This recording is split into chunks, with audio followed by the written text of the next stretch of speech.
শাফি, ইমাম আহমদ, ইমাম মালিক ওনাদের মাযহাব হলো ইযা কানাল মাউ কুল্লাতাইন, যখন পানি 2 কুল্লা পরিমাণ হবে ওইটা হলো মায়ে কাসির। লাম ইয়াহমিলিল খাবাসা, হাদিসে আসছে লাম ইয়াহমিলিল খাবাসা, তখন নাপাক হয় না। 2 কুল্লা পরিমাণ হইলে সে পানি মায়ে কাসির, সে নাপাক হবে না নাপাকে পড়লে, যতক্ষণ পর্যন্ত তার সালাসাত আওসাফ থেকে কোনো গুণ পরিবর্তন না হয়। কাদের মাযহাব এটা? আইমায়ে সালাসা।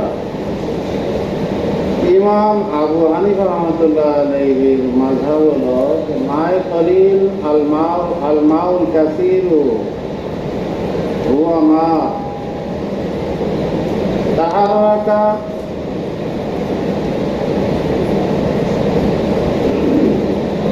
মানে একদিকে হরকত দিলে অন্যদিকেও নড়ে না।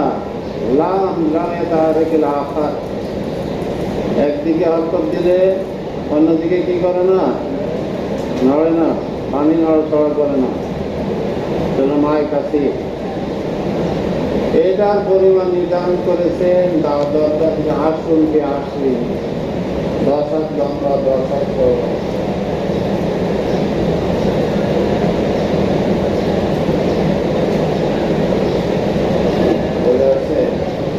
এটা হলো মায়ের কাসির, এটার পরিমাণ বেশি, এটাকে বেশি বলা হয়। আর ওনার এই সংজ্ঞা অনুযায়ী কুল্লাতাইন অর্থাৎ 2টা মটকা, 2 মটকা পানি। কুল্লাতাইন, কুল্লাতুন মানে মটকা, কলসি, 2 কুল্লা, 2টা মটকা পানি, এটা হলো মায়ের কলিল। ওনার সংজ্ঞা অনুযায়ী মায়ের কলিল। এনার সে বাবতা পেয়ে মাই পানির পরিমাণ নির্ধারণ করা সম্ভব।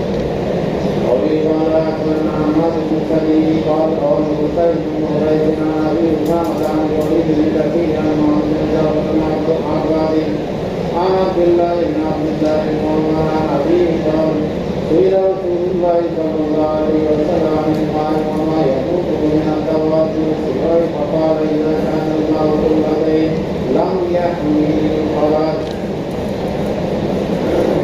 এখানে আছে হযরত আব্দুল্লাহ ইবনে ওমর রাদিয়াল্লাহু আনহু থেকে ওনার পিতার সূত্রে আব্দুল্লাহ ইবনে ওমর থেকে বর্ণনা করেন। তিনি বলেন যে রাসূলুল্লাহ সাল্লাল্লাহু আলাইহি ওয়াসাল্লামকে জিজ্ঞাসা করা হলো পানি সম্পর্কে, ওমা ইয়ানুবু মিন আদ-দাওয়াবি ওয়াস-সিবাই, এবং যে সমস্ত হিংস্র প্রাণীগুলো, জঙ্গলি প্রাণীগুলো আসা যাওয়া করে, ইয়ানুবু সেই পানিতে পান করার জন্য আসা যাওয়া করে।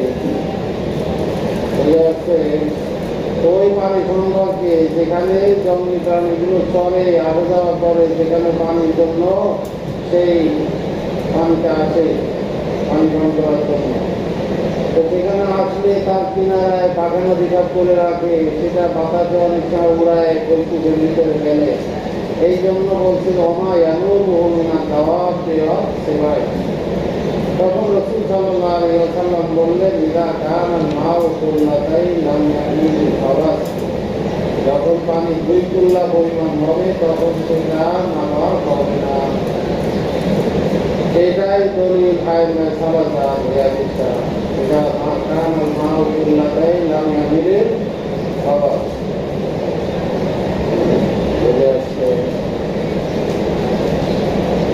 ইমাম আবু হানিফা রাহমাতুল্লাহ আলাইহি বলেন যে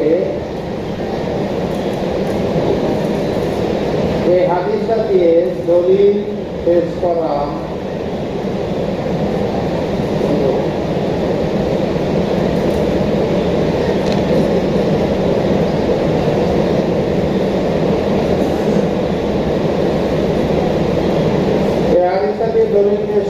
এটা গ্রহণযোগ্য না, কারণ হাদিসটা দুর্বল। হাদিসের ভিতরে সনদের ভিতরে আছে দেখো মুহাম্মদ ইবনে জাফর দুর্বলভাবে, এই জন্য এটা কি করা, এটা দলিলযোগ্য না। দ্বিতীয়ত ইমাম আবু হানিফা আলাইহি বলেন এর সনদের ভিতরে কি আছে, ইখতিলাফ আছে। সনদের ভিতরে ইখতিলাফ, মতনের ভিতরে ইখতিলাফ, আবার মানার ভিতরে ইখতিলাফ। সুতরাং এতগুলো ইখতিলাফ এই হাদিসের মধ্যে আছে, সেটা দলিলযোগ্য না। বোঝা যাচ্ছে? সনদের ভিতরে ইখতিলাফ, কোন সনদে আছে আন মুহাম্মদ ইবনে জাফর ইবনে আব্বাস, আবার কোন সনদে আছে আন জাফর ইবনে আব্বাস, আবার কোন সনদে আছে আন জহি আন মুহাম্মদ। এভাবে তিন ধরনের ইখতিলাফ হয়ে গেছে। মতনের ভিতরে ইখতিলাফ কিভাবে, এখানে আছে ইদা কানাল মাউ কুল্লাতাই লাম ইয়াহমিল খাবাস। আবার কোন কোন জায়গা আছে ইদা কানাল মাউ কুল্লাতাই আও সালাসা লাম ইয়াহমিল খাবাস, আও সালাসান করতে দেওয়া আছে। তাহলে মতনের ভিতরে ইখতিলাফ। আবার কোন বর্ণনা আছে যে ইদা কানাল মাউ আরবাঈনা দালবান, 40 বালতি হয় লাম ইয়াহমিল খাবাস। তিন ধরনের আছে। মতনের ভিতরে ইখতিলাফ হয়ে গেছে, সনদের ভিতরে ইখতিলাফ, মতনের ভিতরে ইখতিলাফ, আবার মানার ভিতরে ইখতিলাফ। কেমনে? কুল্লাতুন মানে হলো পাহাড়ের চূড়াকে কুল্লা বলে। পাহাড়ের চূড়া সাথীগত কুল্লা মানে পাহাড়ের চূড়া। আবার এটা উটের যে কোচ, উটের পিঠে যে উঁচু জায়গা কোচ, এটাকেও কুল্লা বলে। আবার মানুষের দেহকেও কুল্লা বলে। বোঝা যাচ্ছে? বদানুল ইনসান, মানুষের দেহকে কুল্লা বলে। আবার মটকাকেও কুল্লা বলে, তুলসী মটকা। এখানে এছাড়া কোন অর্থ, কোনটা সঠিক? এই জন্য তিন ধরনের ইখতিলাফ যেখানে পাওয়া যায়, এই তিন ধরনের ইখতিলাফ পাওয়ার কারণে হাদিসটা যঈফ। হাদিসটা কি যঈফ। সনদান ইখতিলাফ, মতনান ইখতিলাফ, মানান ইখতিলাফ। এই জন্য ইমাম আবু হানিফা রাহমাতুল্লাহ আলাইহি আরো একটা জবাব দেন যে ইদা কানাল মাউ কুল্লাতাইন লাম ইয়াহমিল খাবাসা, এর অর্থ হলো যখন পানি দুই কুল্লা হয় লাম ইয়াহমিল খাবাসা, অর্থ হলো যে সেটা বহন করতে পারে না। নাফাক হয় না এটা না, বরং সেটা বহন করতে পারে না।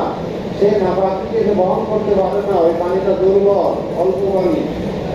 কুল্লাতাইন মায়ে কুল্লাতাইন, এটা অল্প পানি, এটা কোনো নাজাসাতকে বহন করতে পারে না। এর অর্থ হলো যে সেটা নাপাক হয়ে যায়। বোঝা যাচ্ছে? কি হয়ে যায়? নাপাক, বহন করতে না পারলে এটা নাপাকই হয়ে যাবে।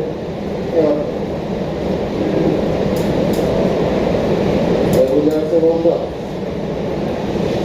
তারপর তাওফীক ফিল মাই, পানি নির্ধারণ করা, বর্জন করা সম্পর্কে।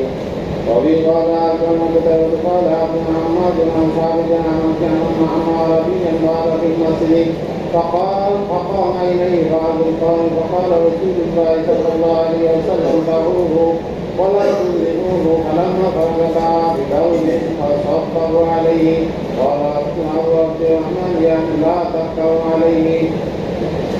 এখানে আছে হাদিসের মধ্যে হযরত আনাস রাদিয়াল্লাহু তাআলা আনহু থেকে বর্ণিত যে এক আরবি বেদুইন গ্রাম্য ব্যক্তি সে মসজিদে ইতিকাফ করল।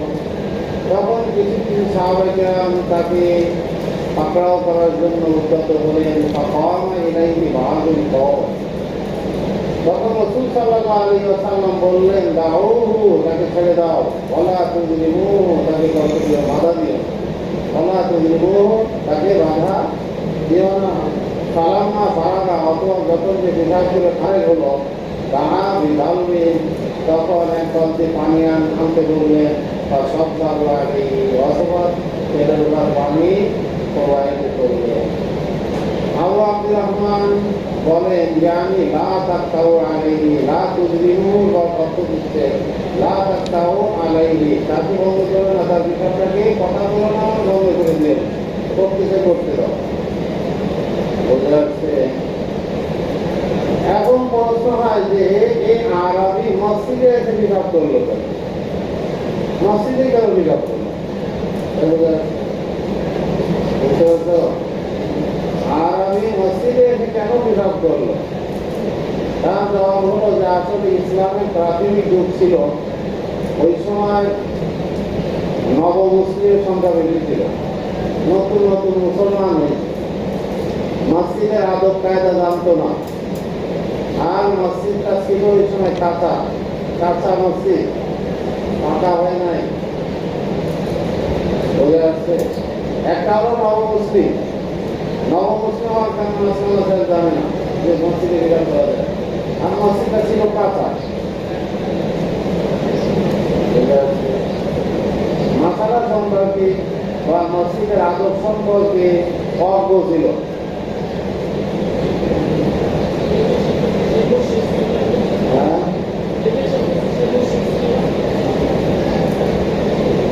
না,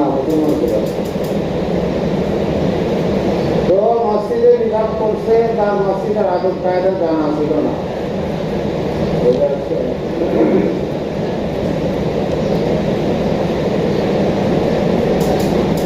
আরো একটা কারণ হলো যে ওই সময় মুসলমানরা সাহাবায়ে কেরামরা রাসূল সাল্লাল্লাহু আলাইহি ওয়াসাল্লামের দরবার থেকে পৃথক হওয়াটা পছন্দ করতো না। যে পৃথক হয়ে গেলে কোনো কথা কোনো হাদিস হয়তো ছুটে যাবে, এই কারণে পেশাবের বেগ পেশাবের চাপ নিয়ে হলেও রাসূলের দরবারে বসে থাকতো। আর এক পর্যায়ে পেশাব করে যেমন আরামি করেছে, পেশাবের চাপ নিয়ে বসতো কেন? যে রাসূল সাল্লাল্লাহু আলাইহি ওয়াসাল্লামের কথা শোনার জন্য। যদি পেশাব করতে যায় তো হয়তো কোনো কথা ছুটে যাবে, পেশাবের চাপ নিয়ে হইলেও দরবারে বসতো।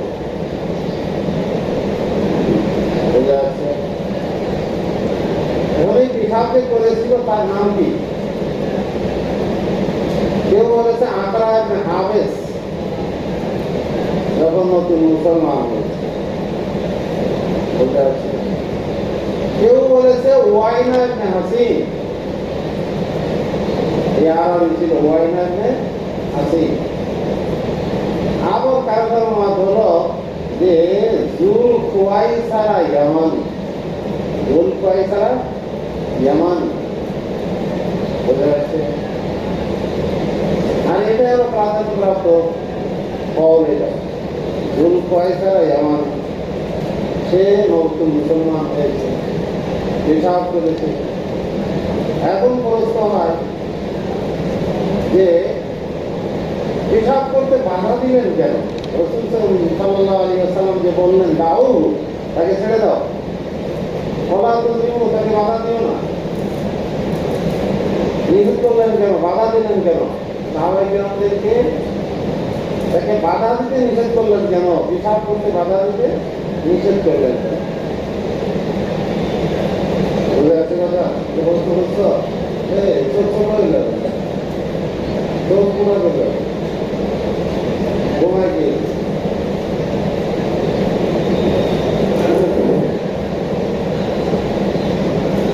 আমি ঘুমায় নাকি? চোখ উল্টায় দেখে হবে। এবার বুঝতে পারছো যে বাধা কেন দিলেন? পেশাব করতেছে, না ভাগ করে দিচ্ছে, সাহাবায়ে কেরামরা প্রস্তুত হয়ে গেল থেকে বাধা দিবে, কিন্তু এটা রাসূল নিষেধ করলেন কেন? বাধা দিলেন, বাধা দিতে নিষেধ করলেন কেন? তার জবাব হলো যে পেশাব যখন শুরু করে দেয়, হঠাৎ করে যদি কেউ বাধা দেয় তাহলে সে ক্ষতিগ্রস্ত হতে পারে, অসুস্থ হয়ে যেতে পারে। হঠাৎ করে মাঝপথে পেশাব বন্ধ করে দেওয়া, বোঝা যাচ্ছে? তার ক্ষতির থেকে বাঁচানোর জন্য যখন পেশাবের বেগ হয়, খুব চাপ হয়, পেশাব শুরু করেছে, এরপর হঠাৎ করে বন্ধ করে দিলে সে নিজেই কষ্ট বোধ করে, তাদের ক্ষতি হয়। তার এই ক্ষতির থেকে বাঁচানোর জন্য রাসূল সাল্লাল্লাহু আলাইহি ওয়াসাল্লাম তাদেরকে নিষেধ করলেন যে বাধা দিলেন। দ্বিতীয় কারণ হলো যে যদি কেউ বাধা দেয়, সাহাবায়ে কেরামরা যুদ্ধ হয়ে যায়, ধমক যদি শুরু করে, তো ভয়তে দৌড় দিবে, ভয়তে দৌড় দিবে না, এত এত লোকজন আসছে আমাকে ধরার জন্য, তা দৌড়াইলে কি হবে? পেশাব এক জায়গায় করতেছিল, এখন সব জায়গায় ছড়াবে কিনা? পুরো মসজিদে ছড়াবে। দৌড়াইতে থাকবে আর পেশাব করতে থাকবে, পড়তে থাকবে, সব জায়গায় নাপাক হবে।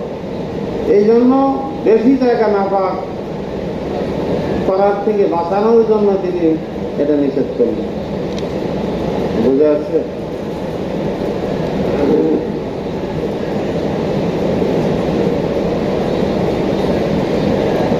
জমিনকে পাক করার সিস্টেম কি? আইনে সালাসের মাযহাব হলো যে জমিনকে পাক করতে হলে সেটা পানি প্রবাহিত করতে হবে। শাফি, আহমদ, মালিক রাহিমাহুল্লাহ কি করতে হবে? পানি প্রবাহিত করতে হবে। এখানে যেমন আসছে পেশাব করে দিতে, সেখানে রাসূল সাল্লাল্লাহু আলাইহি ওয়াসাল্লাম পানি মালতি আনতে বললেন, সেই পানি প্রবাহিত করলেন, দিয়ে ফেললেন। তাহলে জমিন পাক করার জন্য পানি ঢালতে হবে। আইমা সালাসা। ইমাম আবু হানিফা রাহমাতুল্লাহ আলাইহি বলেন,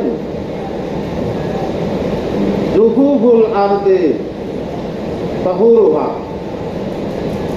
যদি জমিন শুকিয়ে যায় তাহলে পবিত্র হয়ে যায়। বুঝে আসছে? আর এক হাদিসে আছে যাকাতুল আরদি ইউসুহা, জমিন পাক হয়ে যায় তার শুকিয়ে যাওয়ার দ্বারা। ইউসুর মানে কি? শুকিয়ে যাওয়া। সেটা আবু হানিফা রাহমাতুল্লাহ আলাইহির মাযহাব, যে জমিন শুকিয়ে গেলেই পাক হয়ে যাবে। আর আইমা সালাসের নিকটে পাক হবে না যতক্ষণ পর্যন্ত পানি প্রবাহিত না করবে। তাদের দলিল হলো সাব্বু আলাইহি সাজালাম মিন মাই, হাদিসে আছে সাব্বু আলাইহি সাজালাম মিন মাই, পানি প্রবাহিত করে তার উপর। বুঝে আসছে তো? তারপরে কি আছে?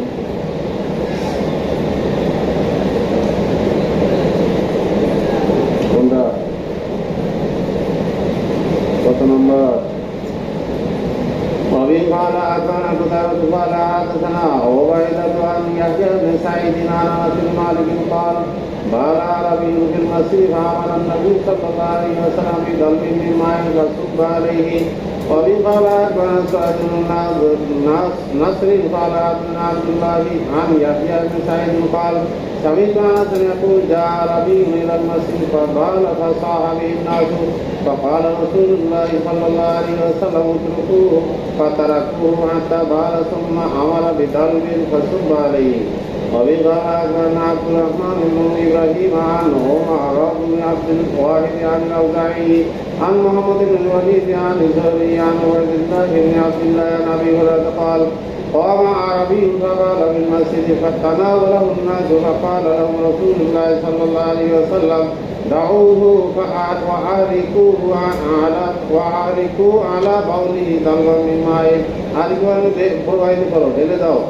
হ্যাঁ, তার পেশাবের উপর এক বালতি পানি ঢেলে দাও। ফাইন্নামা বুইসতুম মুয়াসসিরিন ওয়ালাম তুবাসু মুআসসিরিন, কেননা তোমাদেরকে পাঠানো হয়েছে মুয়াসসিরিন, সহজ করার জন্য। সহজকারী হিসেবে পাঠাইছে, মানুষের উপর সহজ করবা। ওয়ালাম তুবাসু মুআসসিরিন, আর তোমাদেরকে কঠোরতা করার জন্য পাঠানো হয়নি। বাবুল মাই দায়েম, এ বাব হলো দায়ের পানি, অর্থাৎ বদ্ধ পানি সম্পর্কে। কোন পানি? বদ্ধ পানি সম্পর্কে, স্থির পানি সম্পর্কে। وبه قال أخبرنا إسحاق بن إبراهيم قال أخبرنا عيسى بن يوسف قال أخبرنا عوف عن معمر عن أبي هريرة عن رسول الله صلى الله عليه وسلم قال لا يبولن أحدكم في الماء الدائم ثم يتوضأ منه. قال عوف وقال إلا عن أبي هريرة عن النبي صلى الله عليه وسلم إسلام. হযরত আবু হুরায়রা রাদিয়াল্লাহু তাআলা আনহু থেকে বর্ণিত হাদিস যে রাসূল সাল্লাল্লাহু আলাইহি ওয়াসাল্লাম ইরশাদ করেছেন, লা ইয়াবুলান্না আহাদুকুম ফিল মাই দাইম, বদ্ধ পানির মধ্যে যেন তোমাদেরকে কি না করে? পেশাব না করে, আবার সেই পানি দিয়ে ওযু করবে, এরকম না করে। বোঝা যাচ্ছে?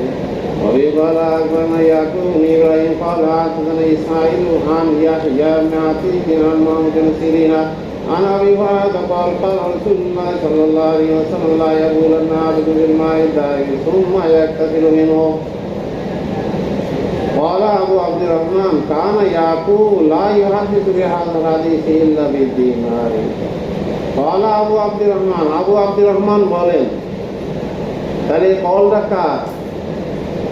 ইমাম নাসাই রহমতুল্লাহ আলাইহির কল। ওনার তো কুনিয়াত আবু আব্দুর রহমান, বোঝা যাচ্ছে? ওনার নিজের কল, নিজেকে গায়েব রেখে বলতেছেন। নিজেকে কি ভেবে বলতেছেন? গায়েব রেখে বলতেছেন। আবু আব্দুর রহমান, আবু আব্দুর রহমান বলে, ইমাম নাসাই রহমতুল্লাহ আলাইহি বলেন, কানা ইয়াকুব ইবনে ইব্রাহিম লা ইউহাদ্দিসু বিহাযাল হাদিস, এই হাদিস বর্ণনা করতেন না ইল্লা বিদিনার, তবে এক দিনারের বিনিময়, একটা স্বর্ণ মুদ্রার বিনিময়ে হাদিসটা বর্ণনা করতেন। ইয়াকুব ইবনে ইব্রাহিম আবু আব্দুর রহমান ইমাম নাসাই রহমতুল্লাহ আলাইহির উস্তাদ, বোঝা যাচ্ছে? এই ইয়াকুব ইবনে ইব্রাহিম কি ইমাম নাসাই উস্তাদ, কিন্তু ইয়াকুব নামে দুইজন ছিল, দুইজনের থেকে ইমাম নাসাই বর্ণনা করেন। ইয়াকুব ইবনে ইব্রাহিম আর দাওরাকি, একজন হলো ইয়াকুব ইবনে ইব্রাহিম আর দাওরাকি, বুঝে আছে? ইনি 10ম হিজরির রাবি, 10ম স্তরের রাবি ছিলেন।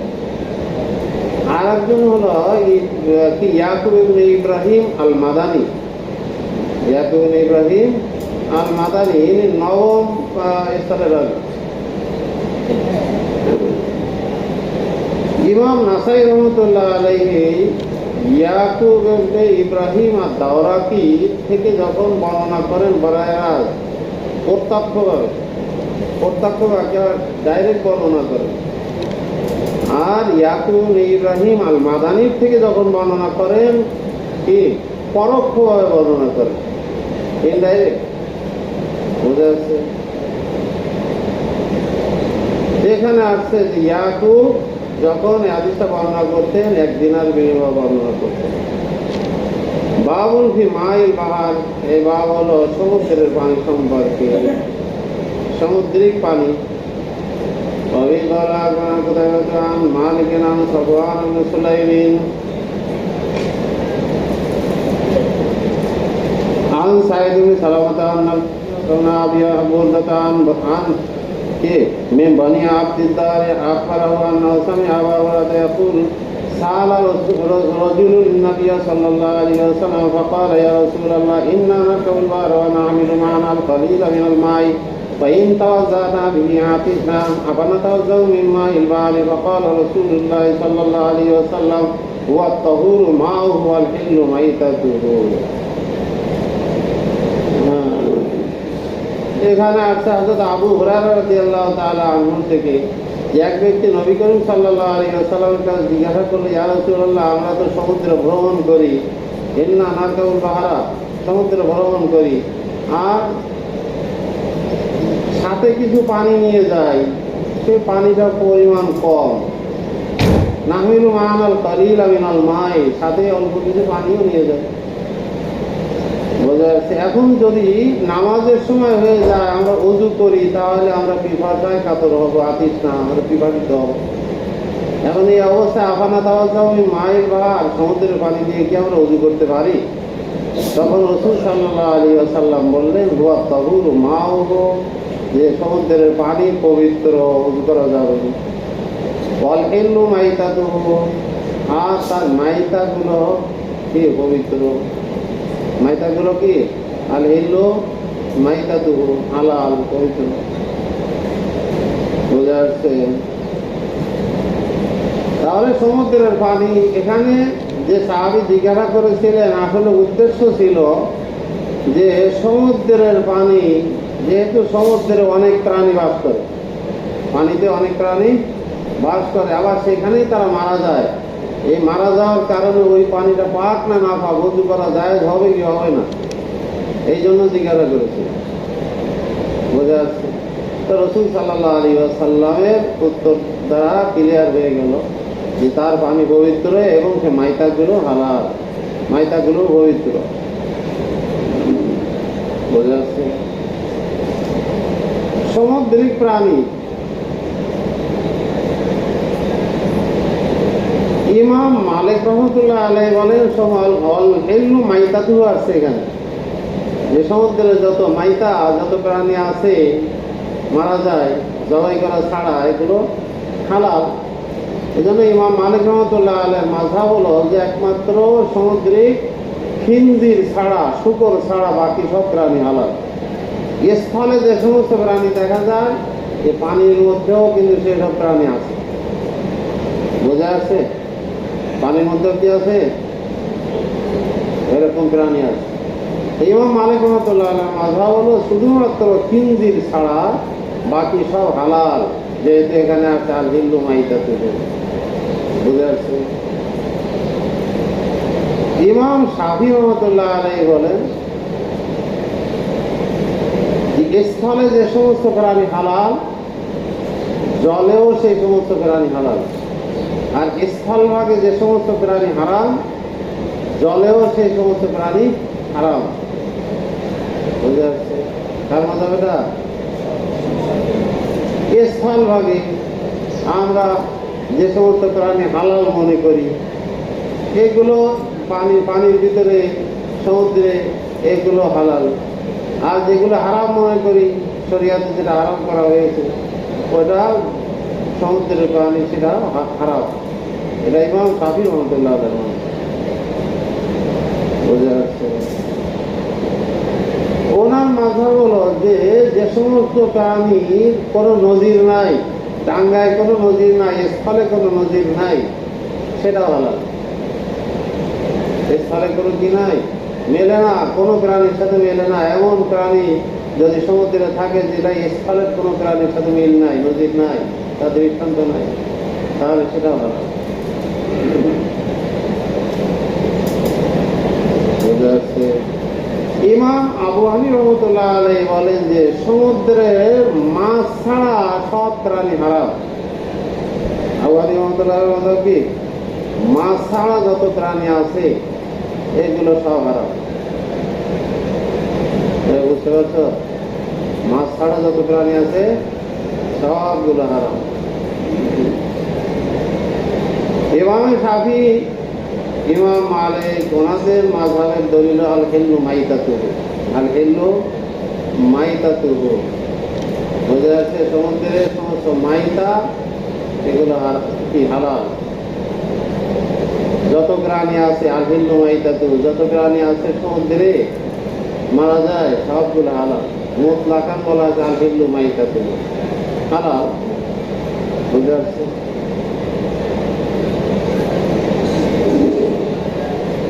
ইমাম আবু হানিফা রহমাতুল্লাহ আলাইহির মাযহাব হলো যে শুধু মাছ ছাড়া বাকিগুলো সব হারাম।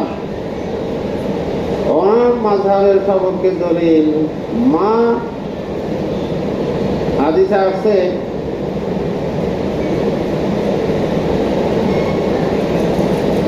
মা যাযারা আনহু ফাকুলুহু।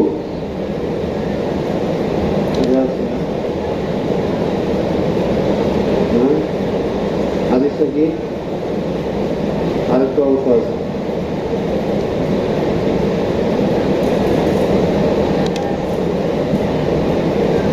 মা আলকাল বাহরু আও যাযারা আনহু, মা আলকাল বাহরু আও যাযারা আনহু ফাকুলুহু। ইমাম আবু হানিফা রহমাতুল্লাহ আলাইহি তো সামাকে তফিকেও হারাম মনে করেন, সামাকে তফিক। কারণ এই হাদিসের ভিতরে আছে মা আলকাল বাহরু আও যাযারা আনহু ফাকুলুহু ওয়ামা মাতা ও তফা ফালা তাকুলুহু। বোঝা যাচ্ছে? সমুদ্রে যেটা নিক্ষেপ করে অথবা টাঙ্গায় আটকে যায়, পানি সরে যাওয়ার কারণে মাছটা আটকে যায়, সেগুলো তোমরা খাও। এবং যেটা মৃত্যুবরণ করে, মরার কোনো কারণ জানা না থাকে, সেটা মরে ভেসে ওঠে, সেই মাছটাকে, সেই প্রাণীকে তফি বলে, সামাকে তফি। মৃত্যুর কোনো কারণ, বাহ্যিক কোনো কারণ জানা যায় না, এমনি মৃত্যুবরণ করেছে আর সেটা কি হয়েছে, ভেসে উঠছে পানির উপরে, তাহলে ওইটা খাওয়া যাবে না। মামা মাতা ও তফা ফালা তাকুলু। তফা মানে কি? তফি, ভেসে উঠছে, এটা কেউ খারাপ। ফালা তাকুলু, নিষেধাজ্ঞা। আইমা সালাসা বলেন যে না, সামাকে তফি খাওয়া যায়, যেহেতু আল হিল্লু মাইতাতুহু বলছে। ইমাম আবু হানিফা রাহমাতুল্লাহ আলাইহি হাদিসের দৃষ্টিকোণ থেকে তিনি বলেন যে না, সামাকে তফিও পর্যন্ত খাওয়া যাবে না। মাছ ছাড়া কোনো কিছু খাওয়া যাবে না, আবার মাছের ভিতরে তামাকে তবে যেটা সেটাও খাওয়া যাবে না। বোঝা যাচ্ছে? ইমাম আবু হানিফা রাহমাতুল্লাহ আলাইহি আল হিল্লু মাইতাতুহুর দ্বারা ওনারা দলিল পেশ করেন সালাসা। ইমাম আবু হানিফা রাহমাতুল্লাহ আলাইহি বলেন আল হিল্লু মাইতাতুহুর অর্থ এটা না যে হালাল, বরং আল হিল্লুর দ্বারা পবিত্র বোঝায়, পবিত্র। কারণ সাহাবায়ে কেরামরা যে জিজ্ঞাসা করেছিল যে পানির মধ্যে তো অনেক প্রাণী বাস করে, অনেক প্রাণী মারা যায়, এই অবস্থায় ওই পানিটার দ্বারা ওযু করা যাবে কিনা, তাই জিজ্ঞাসা না? তাহলে ওই পানি অপবিত্র হবে কিনা ওই মাছটা, ওই মাছটা ইত্যাদি বিভিন্ন প্রাণী মারা গেলে? তখন রাসূল সাল্লাল্লাহু আলাইহি ওয়াসাল্লাম তার উত্তরে বলেছিলেন চার হিল্লু মাইতাতু, ওগুলো পবিত্র। তাই বলে খাওয়া আছে হালাল এটা কিন্তু বোঝায় না। এই হাদিসটা আল হিল্লু মাইতাতুর দ্বারা খাওয়া হালাল এটা বোঝায় না, বরং সেটা পবিত্র বোঝায়। তাহলে সেটা যদি পবিত্র হয়, পানিতে মারা গেলে তাহলে পানিটাও পবিত্র। বোঝা যাচ্ছে? প্রশ্ন আমাদের উত্তর আল হিল্লু মাইতাতু তারা উদ্দেশ্য কি? পবিত্র।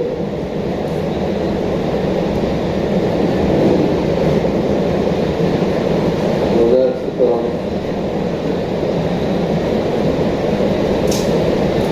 মাছ কাকে বলে? ইমাম আবু হানিফা রাহমাতুল্লাহ আলাইহি মাছ বলেছেন মাছ ছাড়া অন্য কোনো প্রাণী খাওয়া হালাল নয়। মাছ কাকে বলে? ইমাম আবু হানিফা রাহমাতুল্লাহ আলাইহি বলেন যেটাকে মাছ বলা হয়, মাছের সংজ্ঞা যার উপর মানে কি সালেক আছে সেটাকেই খাওয়া যাবে। আর যেটা মাছের সংজ্ঞা অন্তর্ভুক্ত করে না সেটা খাওয়া যাবে। এখন মাছ কোনটাকে বলে?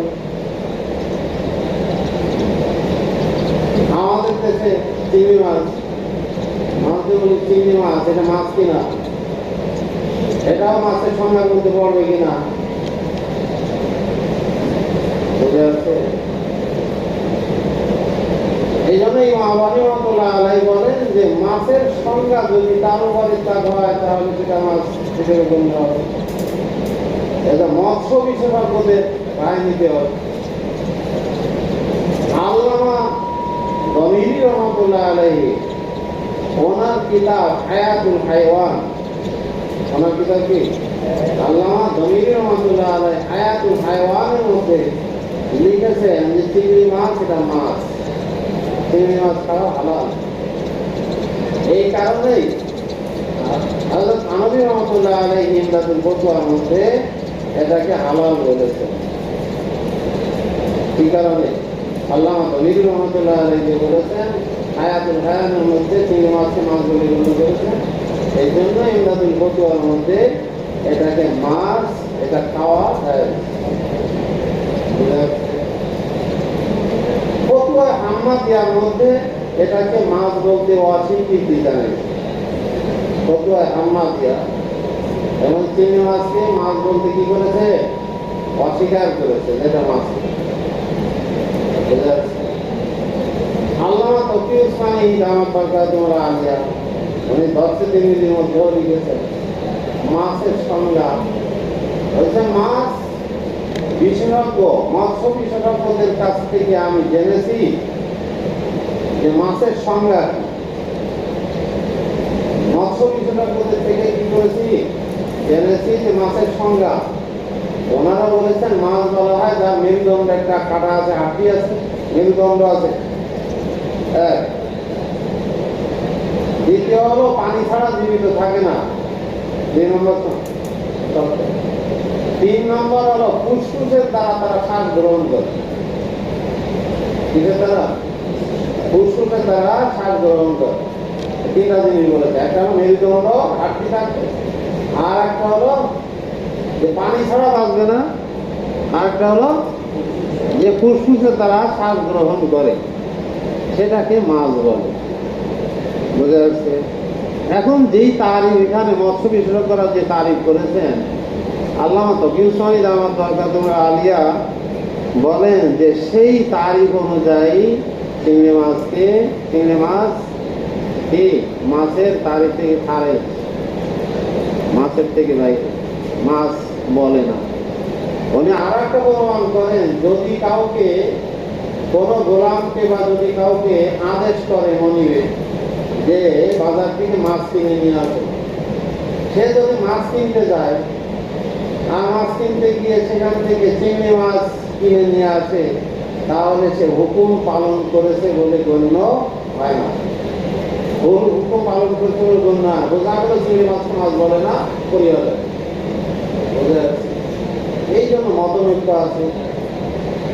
চিংড়ি মাছ খাওয়া না খাওয়া সম্পর্কে মতনৈক্য আছে। একদল ওলামায়ে কেরাম বলেন যে এটা পোকা, এটা মাছ না, মাছের অন্তর্ভুক্ত। আবার যেমন আল্লামা দলিল রহমতুল্লাহ আলাইহি বলেছেন যে এটা মাছ। এই মতনৈক্য আছে। আল্লামা তকি উসমানী দাওয়াত বরকাতুল আলিয়া বলেন যে আল্লামা দলিল রহমতুল্লাহ আলাইহি যে মাছ বলেছেন, খাওয়া হালাল বলেছেন, উনি তো প্রাণী অর্থাৎ মৎস্য বিশেষজ্ঞ ছিলেন না, সুতরাং ওনার কথাটা গ্রহণ করতে হবে। কে বলতেছেন এরা?